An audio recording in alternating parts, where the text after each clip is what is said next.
au petit qui le dit. Triunité, trois personnes.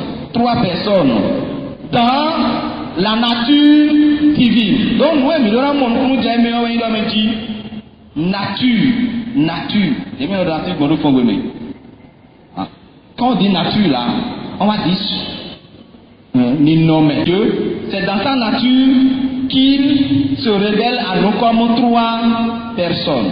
Mais c'est un seul Dieu. Un seul Dieu. Et c'est pourquoi Jésus, à la fin de son parcours terrestre, il va envoyer les disciples et dire allez de toutes les nations. Qu'est-ce qu'il va leur dire? Faites des disciples et baptisez-les au nom du Père et du Fils et du Saint-Esprit. Cette parole-là est venue de qui? De Jésus lui-même. Ce n'est pas que quelqu'un, l'apôtre ou bien quelqu'un a dit ça. C'est venu de Jésus lui-même. Allez de toutes les nations, faites des disciples et baptisez-les au nom du Père et du Fils et du Saint-Esprit. Alors pour parler de la divinité de l'Esprit Saint, il est donc question pour nous d'abord de cerner et de comprendre véritablement Dieu trois fois saint. Il est question pour nous de saisir la nature divine. Un seul Dieu en trois personnes. C'est d'abord cela. Voilà. Mais le problème qui s'est posé par la suite, parce que c'est ça que les apôtres ont développé et qu'ils ont schématisé. Donc ils ont fait un résumé de cela à travers le premier symbole de la foi, qu'on va appeler la profession de foi. La profession de foi qui est fondamentale pour tout chrétien. Notre profession de foi. Le premier qui est le je crois en Dieu. Le je crois en Dieu qui résume, voilà, qui résume tout ce que nous pouvons croire. Et nous devons croire sur la nature de Dieu. Sur la nature de Dieu, sur la personne de Dieu. Voilà. Mais c'est après que les gens vont commencer par réfléchir, vont commencer par faire ce qu'on appelle des confusions, des cafouillages. Et il y en a qui vont dire non. Et si Jésus, il y en a qui vont même dire que Jésus n'est pas un Dieu. Dieu lui-même là, c'est le Dieu le Père. Voilà. Et Jésus ne serait qu'un, comment dire, un surhomme. Voilà, un surhomme. Jésus ne serait qu'un surhomme. Et si Jésus n'est pas Dieu, et donc l'Esprit Saint lui-même là n'est pas Dieu. Et d'autres, en réfléchissant, vont dire non, que c'est le même Dieu qui s'est révélé en plusieurs personnes. En plusieurs personnes, on va parler de modalités, comme je le disais tout à l'heure, en plusieurs modes. Plusieurs modes. Donc le premier serait Dieu le Père, la deuxième modalité serait Dieu le Fils, la troisième modalité serait Dieu l'Esprit Saint. Voilà, serait l'Esprit Saint. Et donc, il y en a qui disent non, on ne peut pas parler d'un seul Dieu, mais on pourrait parler que de trois dieux. Trois dieux.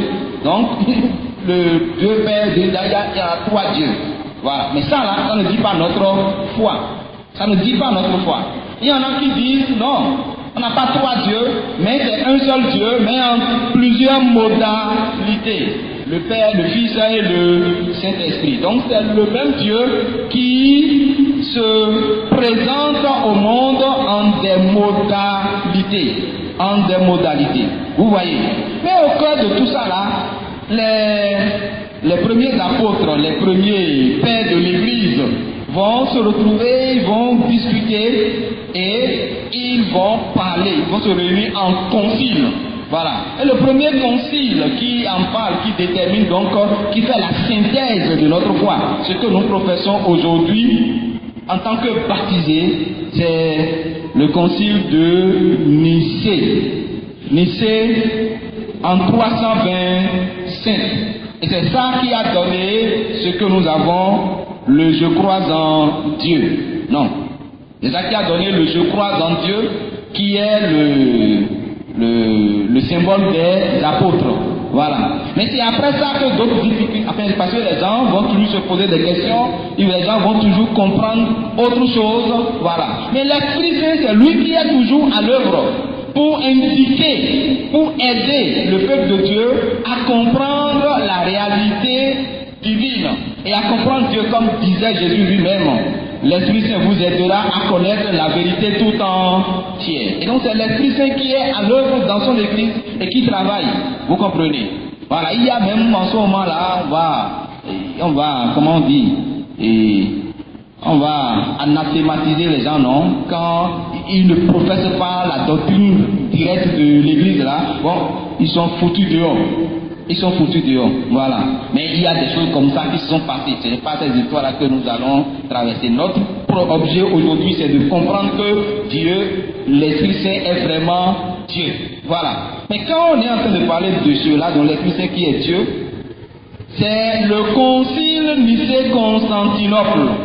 De Nicée-Constantinople, parce qu'il y aura un autre concile à Constantinople, voilà, qui va définir clairement, et c'est ce concile-là qui va parler clairement de la divinité de l'Esprit Saint, va parler clairement de la divinité de l'Esprit Saint. Donc l'Esprit Saint est Dieu, il partage avec le Père le même et même. Voilà.